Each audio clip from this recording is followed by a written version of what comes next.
Since the release of the Analogue Pocket, a lot has changed. When I first reviewed it, I found it to be a flawed piece of hardware that made a lot of promises on the back of software that remained incomplete for months. It was a device that fit poorly into the way that I played games, with less appeal than original hardware, and less convenience than any other modern handheld. 2 years later, and I can finally say that the Analogue Pocket is a device that makes its case for its $250 price tag, at least for some people. The firmware is more mature, and it's added a lot of features that make it more than an overpriced Game Boy.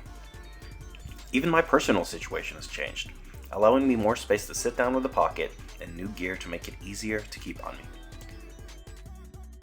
But why don't I ever play it? Let's start with the good. With the release of the OpenFPGA, we saw the community come together to add a rich feature set that allowed not only Game Boy and Game Gear games to be played without carts, but tons of other handhelds, consoles, and even arcade games. With the high resolution of the Pocket screen, this is some of the most pristine, low latency gameplay you'll ever see on a portable.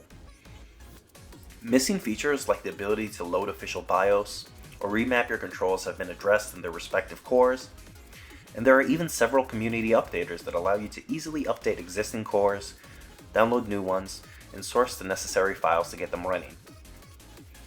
And with the recent release of the OpenFPGA 2.0, there's finally a way to use the heavily marketed custom screen modes with the FPGA cores, as well as load custom palettes for Game Boy games, replacing the very limited selection the Pocket shipped with. It goes a long way towards making the device feel more complete. The problem is, it's still not complete. All the features originally promised during the launch of the device still aren't here. The adapters for systems like PC Engine, Neo Geo Pocket, and Lynx still haven't come out, and despite that, Analogue is still taking pre-orders for them, all while shipping another expensive console targeting the PC Engine, which all reviewers seem to agree feels incomplete, with an N64 system announced for this year. All of these are being pushed out while the Pocket is still missing basic features like remapping your controls. That's right. Even though many of these features have made it into the OpenFPGA cores, they have yet to make it into the base firmware, meaning you'll lose these features if you play original carts, the thing the Pocket is ostensibly designed for. It goes the other way too, with the OpenFPGA Game Boy cores now able to use the display modes, but unable to use the new color palette features. And trust me, you'll want those palettes since the default palette for Game Boy games is an eye-searing red and green. You can work around this by loading the official BIOS and changing the palette on startup, but putting the device to sleep won't save the palette info, so you'll be back to that eye-searing green when you return. The Pocket has many new options, but every one of them still means accepting some compromise, or using some workaround to get the experience you want. Each time I pick up the Pocket, I find myself thinking more about how I play the video games instead of the game itself. On top of this, all the original hardware issues still exist. The loose cartridge slot, the minuscule function buttons, the screen lens that sticks out of the system making me anxious that a piece of debris is going to chip at it, and for my money, it's still clunkier and less portable than original hardware. Look how long it takes to start up and get into a game compared to the original Game Boy Color. I even have enough time to pick a color palette before the Pocket boots into the game. Similar compromises even happen with the FPGA cores, with the majority of them not supporting save states, meaning they don't support sleep mode either. So, if you want to play, say, a Super Nintendo game, you need to boot the device, load the core, load the game, load your save, or enter the password, and then play until you hit the next save point. If you need to put down the game before then, well, you're either going to have to toss out your progress and turn it off, and start the whole process again next time, or just leave the thing powered on. That might be fine on original hardware that was made 30 years ago, but it doesn't feel very modern, and it doesn't make a good handheld experience. Personally, it's hard to consider these extra systems as anything other than a bonus to mess around with when I have extra time, rather than a legitimate way to play these games on the go. This is not to discredit any of the community members who have been creating and porting these cores. It often feels like a minor miracle to see cores that ran on the Mister squished down to fit a small form factor. But unlike the Mr. FPGA project that many of these cores originate from, Analogue's OpenFPGA is anything but open. The Pocket remains closed source, and development requires approval and development kits from Analogue. Approval that can be tricky and mysterious to get, if you get a response from them at all. Anecdotally, I've seen at least one developer apply for the program and met with pure radio silence. Prolific Mr. Dev Hotego has also previously said that OpenFPGA support for devs simply isn't there. And while I'm not sure if that's still currently the case, mostly due to Analogue's black box approach, it is worth noting that the cores that feel the most feature complete are the ones developed by Spiritualized. Spiritualized being largely agreed to be a pseudonym for Analogue engineer Kev Triss.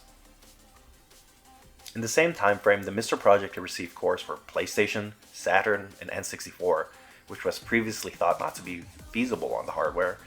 Tons of arcade cores, new methods to replicate audio and video more accurately for systems like the PC Engine and Mega Drive, and a whole new system of shaders to allow even finer tweaking and replication of specific displays.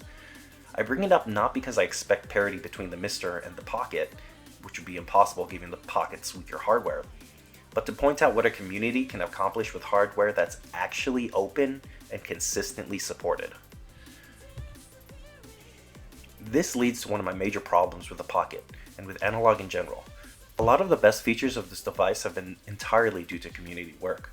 Work that seems to be done with little acknowledgement, support, or communication from Analogue themselves. Yet, at the end of the day, Analogue are the ones who stand to profit from that work.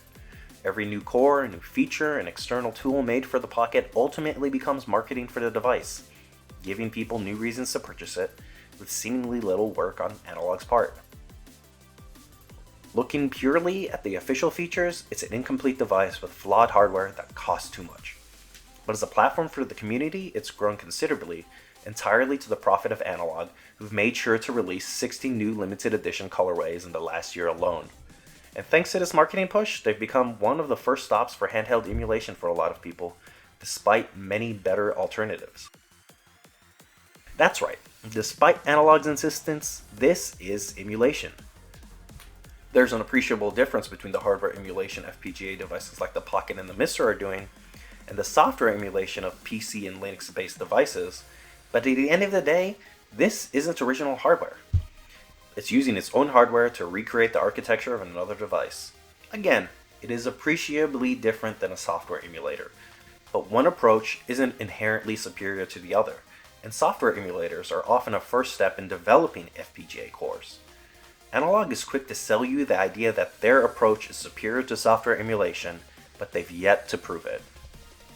Putting aside the minuscule details, for the same price, or less, you can now get devices that recreate many of the same systems the Pocket will play, with enough power to get comparable accuracy. Some of these devices are even powerful enough to push into GameCube and PS2 emulation. All with universal sleep functionality, USB-C video out, Bluetooth, save states, fast forward and rewind, cheats, widescreen hacks, extensive shader support, and more features that decades of emulation development have brought. The Pocket isn't even the only FPGA device in town anymore. Game Boy aftermarket supplier Funnyplaying now has their own FPGA-based Game Boy Color kit, and while it's nowhere near as pristine, simple to set up, or feature-rich as the Pocket, it fits into a standard Game Boy Color shell, and costs less than half as much.